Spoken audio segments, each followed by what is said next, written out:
Let's see Gospel Family Presents Krupasri academy Krupavartha. అందరికీ వందనాలు. ఇది నా ధ్యాన వాక్యం. ఎఫెసీయులకు రాసిన పత్రిక 2వ అధ్యాయము 8వ వచనం.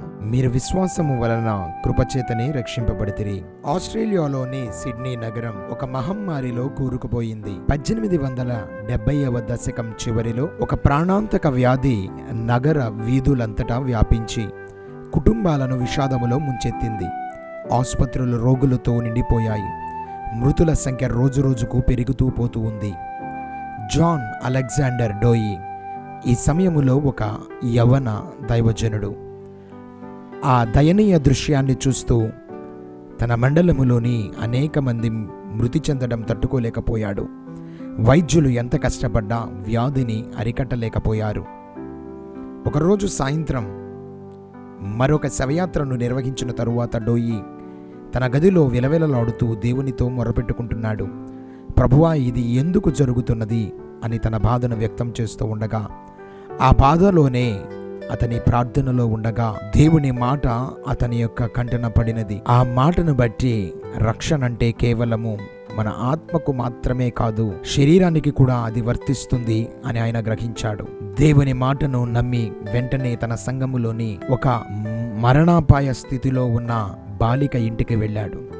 ఆమె తల్లిదండ్రులు కన్నీరు మున్నీరుగా రోధిస్తూ ఉన్నారు. ఆమె చివరి శ్వాస తీసుకునే సమయం ఆసన్నమైందని భావించారు. డోయి గారు ఆమె ప్రక్కన మోకాళ్ల మీద కూర్చుని ఆవేశంగా ప్రార్థించాడు. దేవుని దయ వలన ఆమెకు ఆరోగ్యం కలగాలని బ్రతిమిలాడాడు. అందరూ ఆశ్చర్యంతో చూస్తుండగా ఆ చిన్నారి కళ్ళు తెరిచింది, లేచి కూర్చుంది, భోజనం అడిగింది. ఈ సంఘటన తరువాత అతని పరిచర్య విశేషమైన మార్పు వచ్చింది. దేవుని కృప మన రక్షణకు మాత్రమే కాదు, ఆరోగ్యానికి, విమోచనానికి కూడా వర్తిస్తుంది అని ఆయన బోధించసాగాడు. ఆయన తను ఈ సందేశాన్ని అమెరికాకు కూడా తీసుకుని వెళ్ళాడు. అక్కడ జియోన్ సిటీ స్థాపించాడు. దేవునిపై నమ్మకముతో విశ్వాసులందరికీ సంపూర్ణ ఆరోగ్యము కలుగుతుందనే సిద్ధాంతాన్ని బోధిస్తూ ముందుకు వెళ్ళాడు. జాన్ అలెగ్జాండర్ డోయి జీవితమే కృపచేత రక్షణ పొందిన వారి గొప్ప సాక్ష్యముగా నిలిచింది. దేవుని కృప అనేది కేవలం మన ఆత్మ రక్షణకే కాక మన శరీర ఆరోగ్యానికి, మన జీవితపు అనేక విభాగాలకు వర్తిస్తుందని ఆయన బోధించాడు. ప్రార్థన. గనుడవైన తండ్రి, నీకు వందనాలు చెల్లిస్తూ ఉన్నాం. కృపచేత రక్షింపబడిన మేము నీ రక్షణ మార్గము యందు నిలిచియుండుటకును, ఆ రక్షణ మా ఆత్మలకు, మా శరీరములకు కూడా కలిగి ఉండుటకు కృపను కలుగచేయమని ప్రార్థిస్తూ ఉన్నాం. ఎందరు బలహీనముగా ఉన్నారో వారిని బాగుపరచండి.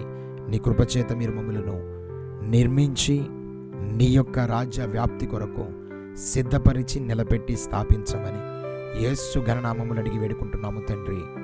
ఆమేన్. దేవుడు మీ అందరిని దీవించును గాక. Thank you everyone.